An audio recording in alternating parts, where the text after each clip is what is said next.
G'day, Tony and Brett from Pride Advice. Good to have your company. Of course, this is Money Minute, where we answer your questions about money of all different shapes and sizes. Now, folks, remember, everything we discuss here is general, not specific. It's not suited to you, not considering your circumstances. Do get advice before we go into things. Now, the perennial question, Brett, can we afford to retire?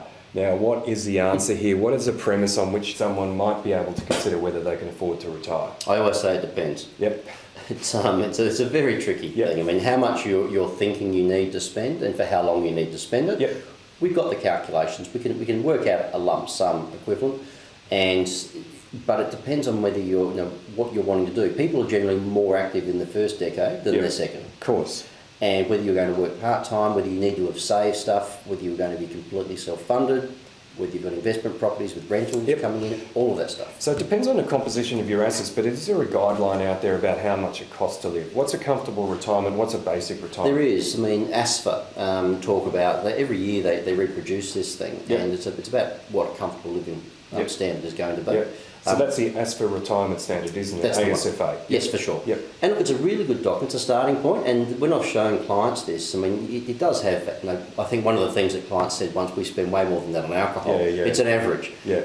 But what it does do is it breaks it up into metro and regional.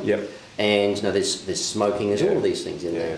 Actually, that's a really important one, isn't it? Metro and regional, because the cost bases are really just materially different in those locations, aren't they? They are. Yeah. So the ASFA retirement standard, folks, actually gives a couple of basic guidelines, and very broadly speaking, it is worth putting into your search engine, Google, Bing, DuckDuckGo, whatever you use, ASFA retirement standard. But broadly, for a comfortable retirement, the cost of living is in the mid-60,000s. The answer to the obligatory question about how much do we need at the point of retirement, roughly speaking, age 65, to actually receive that level of income with some certainty over the course of our retirement? And the answer is somewhere in the mid-600s, maybe $700,000 in total savings, including super. Very loosely, absolutely. If people want that as a definitive target to aim for, yes.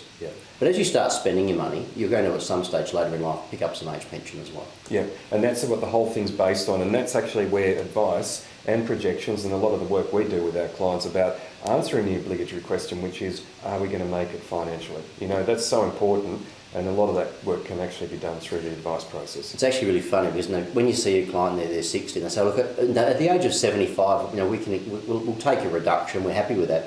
Now they're in their 70s, 75 doesn't seem that far away, and they've changed their goals, but they're not going back to work. So every year you've got to make sure you're redefining what retirement means. Yeah, and what's actually also interesting, just quickly on that as well, is not only are they thinking differently in their 70s, but people are living a lot longer as well. And so what's a comfortable retirement, and the question, or the answer to the question, which is, am I going to make it financially? They're quite different things now. They sure are.